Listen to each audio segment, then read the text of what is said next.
আসসালামু আলাইকুম। Happy homeo হল থেকে ডাক্তার নীলুফা ইয়াসমিন। আজকে খুব গুরুত্বপূর্ণ স্বাস্থ্য তথ্য নিয়ে এসেছি, মন দিয়ে শুনবেন। অনেকেরই ধারণা বয়স 30 পার হয়েছে তো মাঝে মাঝে ক্যালসিয়াম ট্যাবলেট খেয়ে থাকতে হবে, কিন্তু না। ক্যালসিয়ামের ঘাটতি আপনি প্রাকৃতিক খাবার খেয়েও পূরণ করতে পারেন। কী সেই খাবারগুলো আসেন একটু জেনে নিই।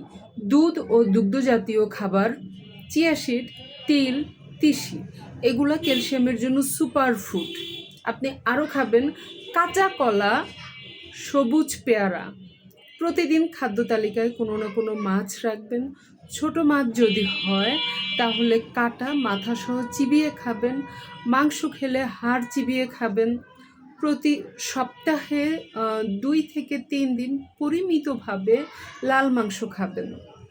এইভাবে করে যদি খাদ্য সচেতন থাকতে পারেন, শুধু ক্যালসিয়ামের ঘাটতি কেন, শরীরের সব কিছু ঠিক মতো চলবে, সুস্থ রাখতে পারবেন নিজেকে।